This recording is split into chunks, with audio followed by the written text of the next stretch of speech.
నిజ జీవితంలో జరిగిన ఒక యథార్థ సంఘటన చెప్తాను. పూర్తిగా విన్న తర్వాత మీరు ఖచ్చితంగా కామెంట్ చేయండి.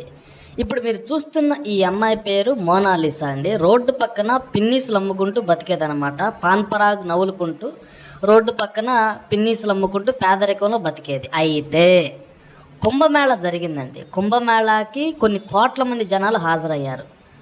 ఆ కుంభమేళాలో ఈ అమ్మాయి పిన్నీసులు అమ్ముకుంటూ పాన్పరాగ్ నవ్వులుకుంటూ పిన్నీసులు అమ్ముకుంటుంటే కొంతమంది చూశారు. ఒకడు చూశాడు, అరే ఈ అమ్మాయి ఐశ్వర్యరాయ్ కంటే అందంగా ఉంది, ఇంత అందంగా ఉంది ఈ అమ్మాయి, మన భారతదేశంలో ఐశ్వర్య కంటే అందంగా ఉందని ఫోటోలు తీశాడంట. ఇక అతను దిగానే నెక్స్ట్ ఇంకొక పర్సన్ కూడా వచ్చారు, నిజంగానే దేవతలాగా ఉంది ఈ అమ్మాయి, పైనుంచి దిగొచ్చిన దేవతలాగా ఉంది అంటూ వీడియోలు తీశారు. ఆ వీడియో సోషల్ మీడియాలో వైరల్ అయింది. నైట్కి నైట్ పెద్ద స్టార్ డమ్ వచ్చేసింది ఈ అమ్మాయికి.